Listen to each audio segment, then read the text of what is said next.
तो दोस्तों, कैसे हैं आप? उम्मीद है अच्छे ही होंगे। दोस्तों, हमारे आज के चैप्टर का शीर्षक है रसखान के सवैये। दोस्तों, रसखान जी का जन्म 1548 के आसपास दिल्ली में हुआ था। वह एक कृष्ण भक्त मुस्लिम कवि थे। उनकी मृत्यु सन 1628 के लगभग मानी जाती है। उनका मूल नाम सैयद इब्राहिम था। कवि रसखान भक्ति काल की रीति मुक्त काव्य धारा के प्रमुख कवियों में से एक थे।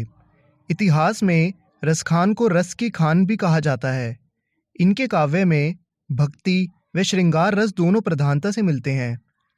उनके काव्य में श्री कृष्ण के प्रति जो भक्ति भावना अथवा प्रेम है वह अत्यंत दुर्लभ है।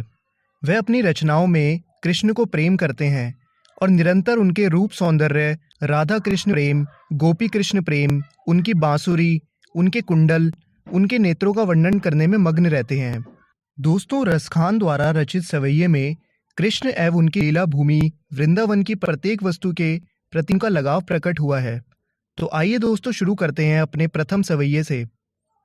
प्रस्तुत पंक्तियों में कवि रसखान के श्री कृष्ण एवं उनके गांव गोकुल ब्रज के प्रति लगाव का वर्णन हुआ है। रसखान मानते हैं कि ब्रज के कण कण में श्री कृष्ण बसे हुए हैं। इसी वजह से वे अपने प्रत्येक जन्म में ब्रज की धरती पर जन्म लेना चाहते हैं। अगर उनका जन्म मनुष्य के रूप में हो तो वो गोकुल के ग्वालों के बीच में जन्म लेना चाहते हैं। अगर उनका जन्म पशु के रूप में हो तो वो गोकुल की गायों के साथ घूमना फिरना चाहते हैं। अगर उन्हें पत्थर बनना पड़े तो उसी गोवर्धन पर्वत का पत्थर बनना चाहते हैं जिसे श्री कृष्ण ने इंद्र के प्रकोप से गोकुल वासियों को बचाने के लिए अपनी तर्जनी उंगली पर उठाया था। अगर वो पक्षी भी बने तो भी वो यमुना के तट पर कदम के पेड़ों में रहने वाले पक्षियों के साथ रहना चाहते हैं। इस प्रकार कवि चाहे कोई भी जन्म ले, वो रहना ब्रज की भूमि पर ही चाहते हैं। दोस्तों, इस सवैये में कवि कृष्ण के प्रति अपनी भक्ति का उदाहरण पेश करते हैं। उनका कहना है कि ईश्वर उन्हें चाहे मनुष्य बनाए, पशु बनाए या फिर पत्थर, इससे उन्हें कोई फर्क नहीं पड़ता। वो सिर्फ कृष्ण का साथ चाहते हैं। इस तरह हम रसखान के सवैयों में कृष्ण के प्रति अपार प्रेम तथा भक्ति भाव को देख सकते हैं। आइए दोस्तों, अब हम अपने दूसरे सवैये की तरफ बढ़ते हैं, जिसका भावार्थ यह है। इन पंक्तियों में कवि रसखान का भगवान श्री कृष्ण एवं उनसे जुड़ी वस्तुओं के प्रति बड़ा गहरा लगाव देखने को मिलता है। वे कृष्ण की लाठी और कंबल के लिए तीनों लोकों का राजपाट तक छोड़ने के लिए तैयार हैं। अगर उन्हें नंद की गायों को चराने का मौका मिले तो इसके लिए वो 8 सिद्धियां एवं 9 निधियों के सुख को भी त्याग कर सकते हैं। जब से कवि ने ब्रज के वनों, बगीचों, तालाबों इत्यादि को देखा है, वह इनसे दूर नहीं रह पा रहे हैं।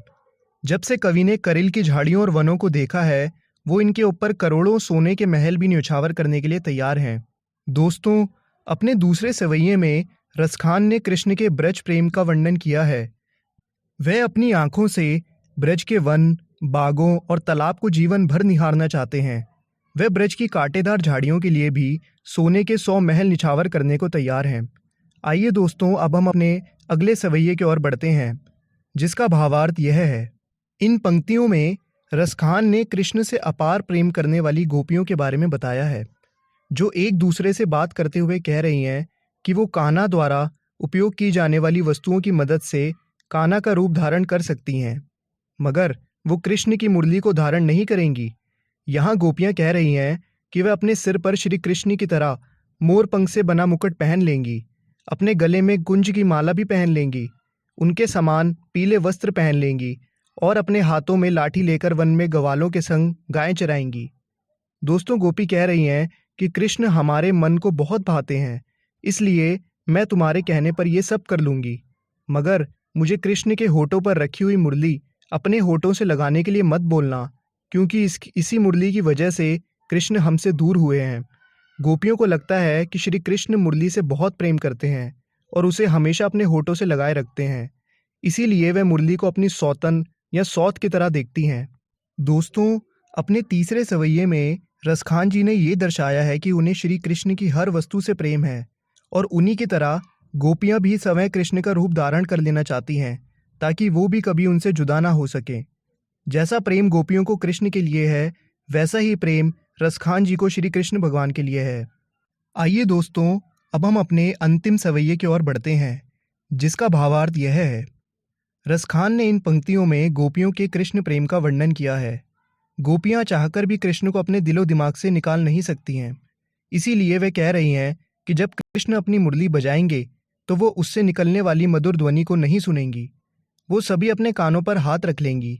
उनका मानना है कि भले ही कृष्ण किसी महल पर चढ़कर अपनी मुरली की मधुर तान क्यों ना बजाए और गीत क्यों ही ना गाएं, जब तक वो उसे नहीं सुनेंगी तब तक उन पर मधुर तानों का कोई असर नहीं होने वाला।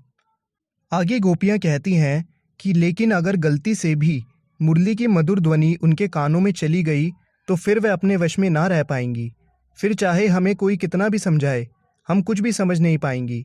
गोपियों के अनुसार कृष्ण की मुस्कान इतनी प्यारी लगती है कि उसे देखकर कोई भी उनके वश में आए बिना रह ही नहीं सकता। इसी कारणवश गोपियां कह रही हैं कि श्री कृष्ण का मोहक मुख देखकर उनसे खुद को भी बिल्कुल संभाला नहीं जाएगा। वो सारी लाज शर्म छोड़कर श्री कृष्ण की ओर खिंची चली जाएंगी। अपने अंतिम सवैये में रसखान कृष्ण की मुरली की मधुर ध्वनि तथा गोपियों की विविधता का वर्णन करते हैं कि किस प्रकार गोपियां चाहकर भी कृष्ण को प्रेम किए बिना रह ही नहीं सकती। तो उम्मीद है दोस्तों आपको ये एक्सप्लेनेशन समझ में आ गया होगा। आपसे मिलेंगे अगली वीडियो में। तब तक के लिए देखते रहिए खेल खेल में ज्ञान। Okay, thank you.